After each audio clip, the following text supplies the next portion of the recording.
feel most comfortable calling me.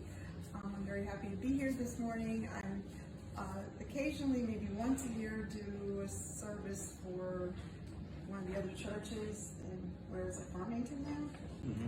And Elaine asked me if I would do a service here, so I said sure. So what I'd like to talk about this morning is the connection between mental health and spirituality and how important it is. By the way, my doctorate's in psychology, even though, and I taught math and psychology for many years, mostly in college. I retired so I could do work on mediumship exclusively, so I do that now in my retirement. So let's begin. Until recently, interest in mental health has taken a back seat relative to other medical conditions such as cancer, heart disease, AIDS, measles, and so on and so forth. However, today's patients are a lot more informed than they were in past times, and they play a much more active role in their medical care, including mental health. Because of this, the widespread use of pharmaceuticals to treat mental illness is now being questioned. This is especially important because many of these drugs have terrible side effects, including dependencies. So, however, in the past, mental illness was often attributed to chemical imbalances or genetics, but today our understanding of mental illness is more nuanced and multifaceted because it takes into account the environment, nutrition, physical activity, sleep patterns, stress, and even spirituality. And spirituality is the part that I'd like to address. And just on a side note, because I have my notes, but I go back and forth. When I said the widespread use of pharmaceuticals is now being questioned in treating mental illness, I have been involved in a couple of research studies with Yale University as a medium subject, and I'm involved in another one that's starting this month. They're looking at the differences between schizophrenics and mediums who can hear voices. And the reason they're doing this is they are trying to figure out what the differences are so that they can find ways of treating schizophrenia that in a way that doesn't use hard drugs, or maybe not even drugs at all. Because one of the things they found out is that when mediums hear voices, the outcome is almost always positive, okay? When schizophrenics hear voices, the outcome is not so positive. In fact, it could be very negative. So that's one of the things they found out. Another thing they found out is they look at mediums and schizophrenics when they do what we call cognitive tasks, while they're in an MRI and also in an EEG, electroencephalogram. And what they found was that during these cognitive tasks, the schizophrenics tend to process the task in the front part of the brain, prefrontal cortex, whereas the mediums in a part of the brain that's more primitive in the back. Now this is kind of interesting to me because that part of the brain, and unfortunately I don't remember the name of it, but it is more primitive than the prefrontal cortex. And that's kind of in line with what mediums do. We listen to that small voice that you can barely hear, that's deep inside but greater than Mount Everest. Kind of like listening to your intuition. You can't really so what do amphibians and animals that aren't as developed in the prefrontal cortex do? They're more likely to rely on that part. So it's a different kind of intelligence, a different kind of processing. So that's just me, that's not Yale making that conclusion, but that's me. So the importance of spirituality in mental health and well-being, it can't be overstated. Now, sacred moments. What is a sacred moment? Well, a sacred moment occurs when an individual experiences a connection with something that's greater than oneself. Words that we can use to describe sacred moments include things like divine, transcendent, boundless, interconnectedness. Emotions include sublime, joy, awe, reverence, and peace. Researchers have found that the more often sacred moments are experienced in a person's life, the more likely that person will enjoy high levels of mental health. Sacred moments can lead to positive emotions, less depression, less anxiety, the perception of lower stress. So you may have a very stressful life, but if you're someone who makes it a point to have sacred moments, that stress may be perceived as less stressful than someone who doesn't give a hoot about sacred moments. And also the sense of having greater meaning and purpose to one's life. Now, there's a guy, his name is Dr. Rupert Sheldrake. I think he's from England, I know that, and I think he's from Oxford, but I'm not sure. He's written many books, and he's studied a lot of different things having to do with psi phenomena, like the sense of being stared at is actually the title of a book, and he's done all sorts of laboratory studies in which he shows that this is a real thing. One of his books is called Science and Spiritual Practices, and in that book, part of it outlines 7 ways to practice spirituality, and at the end of this I'm going to add an 8th way. So the first way is through meditation. Now, meditation involves, to put it in simple terms, it involves the practice of letting go of thoughts and of living in the present. I don't know if any of you on your TV have gotten Zen moment commercials. Okay, so you know, some of you know what I'm talking about. What they've started doing on some TV stations is, instead of a commercial, they have a Zen moment. And they show a very peaceful setting with some like spiritual music in the background, and you just sit there for 30 seconds and you remember to take a deep breath. And I'm saying, this is good, people. This is good. We had to come through COVID to get to this point, but this is good. So, do your Zen thing. By quieting the mind, consciousness can expand beyond everyday awareness. Meditation can enable one to experience things indescribably beautiful, containing a sense of connectedness to the infinite. One of the things I'm going to add to that is what meditation also does is it settles down the mind so that there's less monkey brain or less distractions. And when the mind settles, then it's easier for the subtleness of spiritual communications to come through. So it's easier for them on the other side to communicate and send to us beautiful things, and it's easier for us to pick up on those beautiful things. Remember, we are, as we vibrate, we attract ourselves to ourselves, or like attracts like. So when you meditate, you're vibrating hopefully, or your frequency, whatever you want to call it, is at a higher level, so you're more likely to attract something along those lines. The second practice to spirituality is gratitude. It's often overlooked by people. Gratitude can bring people great happiness and joy. For many spiritual people, the universe and our earth exist due to the great and creative intelligence of which we owe gratitude. Similarly, gratitude for others brings joy, as it expresses that there is more to life than pure materialism. So let's just talk a little more about gratitude for just a minute. One of the things that you can do to show Spirit, Source, God, Shiva, whatever you want to call it, gratitude is through prayer, through acts of maybe listening to music in which spirituality is sung.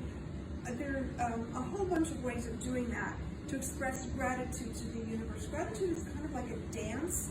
Gratitude is related to the word grace.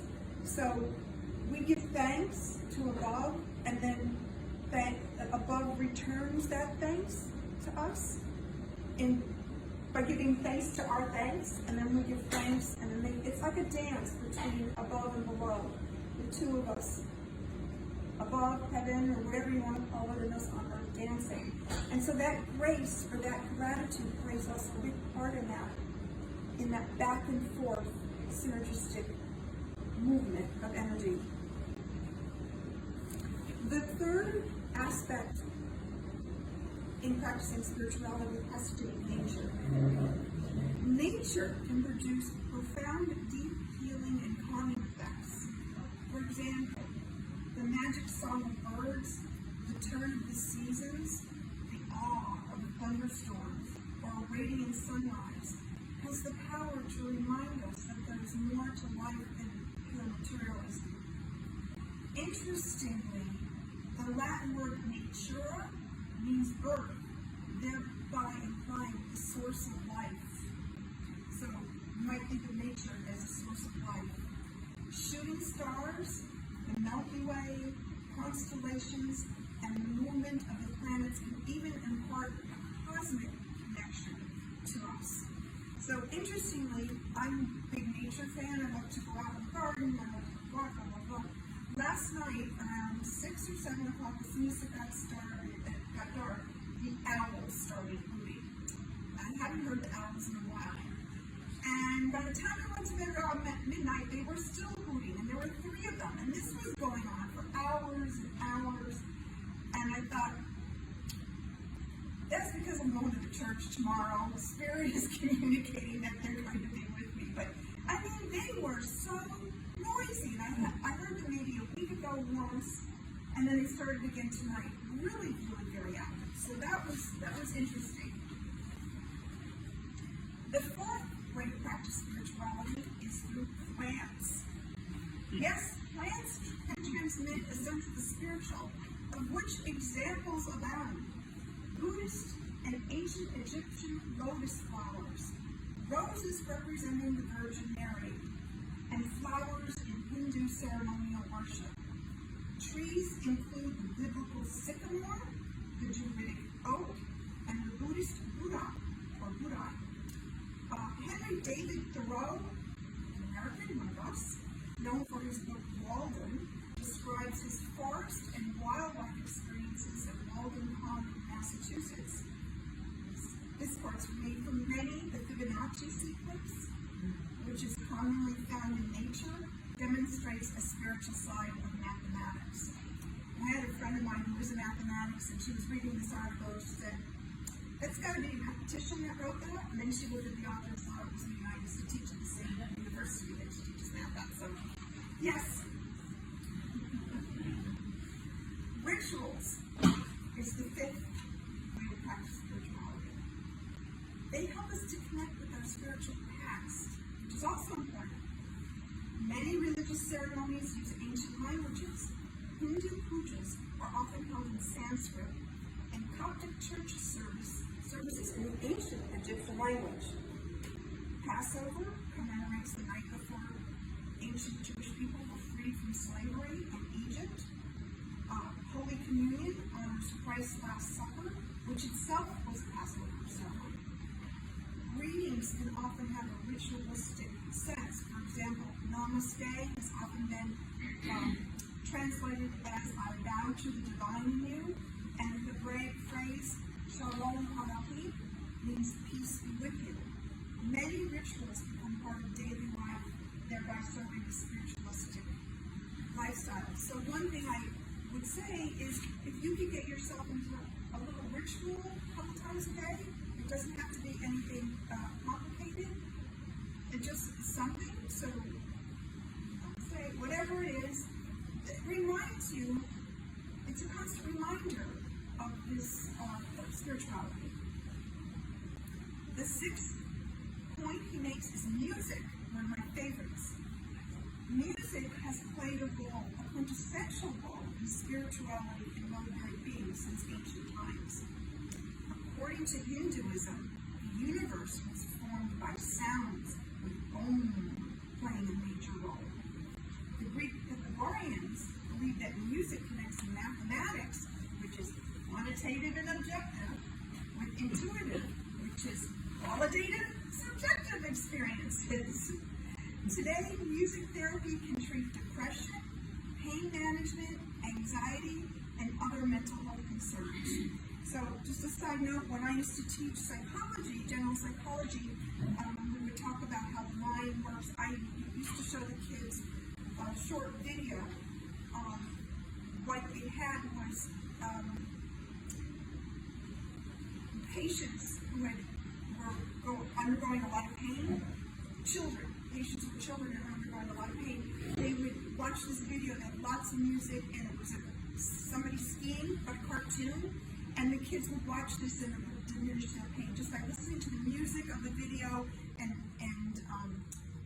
watching the skiing, their pain levels actually were able to be reduced out of a lot of meds. Islam's Sufi whirling dervishes combine chanting, music, and swirling body movements to produce ecstasy in its devotees. Churches, synagogues, temples, and other places of worship incorporate music into their practices. Similarly, many holistic centers offer gong, healing, and shamanic drumming to create a sense of well-being. Even attending a concert, opera, or ballet can inspire a sense of the sacred. I don't know how many of you are theater buffs, but I have a liking for opera. It is very relaxing. Very relaxing. Until the gratuitous part of the lady gets killed or whatever, but you just go along with it. You know, not always a woman. The circle of life, right? Right. So, anyway, so music. Now the seventh part he talks about is pilgrimages and holy places. These are located all over the world.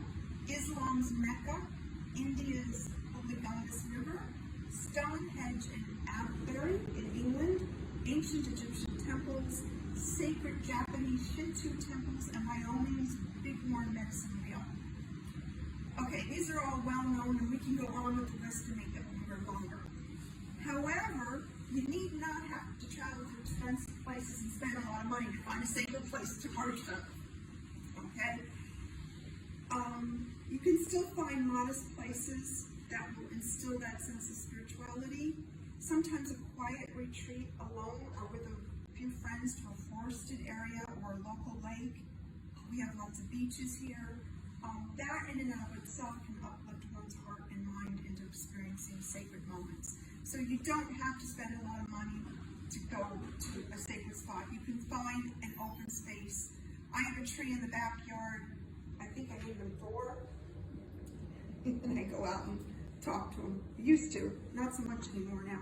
But, you know, just looking at these, again, that ties it back into nature and that sort of thing. But, yeah, certainly you want to find,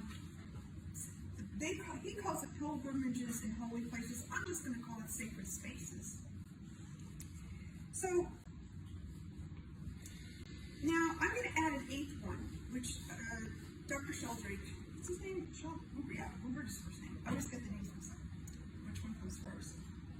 He doesn't talk about mediumship, and I'm going to add that as another one. So that would be an eighth way of connecting with spirituality, is the ability to commune with spirit. Now, you don't have to be a medium to do this. You can be an everyday person. We all do it, whether or not we realize it. Yes, some people are going to be better at it than others. Some people are better at sports than others. Some people are better at mathematics than others. It doesn't matter. But the ability to know that the veil between this world and the next is thin, and that we can indeed commune with them back and forth, and they do hear us, they do respond to us in whatever way they can.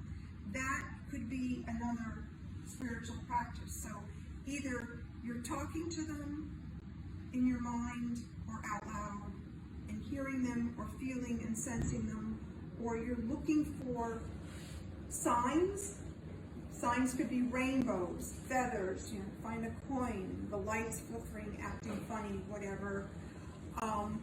You could be doing writing. You ask the question and then you write down what you feel that they're saying. You could be doing artwork. I'm telling you, I'm in the kitchen and I'm cooking, and sometimes I feel my mother or my grandmother or my husband's mother is there giving a little hand every now and then with it. That's another form of communing, because what that tells us is that there's more to us as beings than just this physical body that we're in and just this physical world.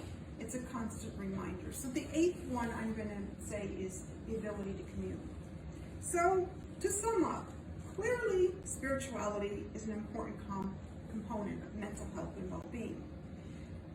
How much more so is this point in today's materialistic world? We need this even more because we're bombarded with cell phones, commercials, TV, politics, you name it, constant bombardment of overload, sensory overload, I like to call it, but physical sensory overload.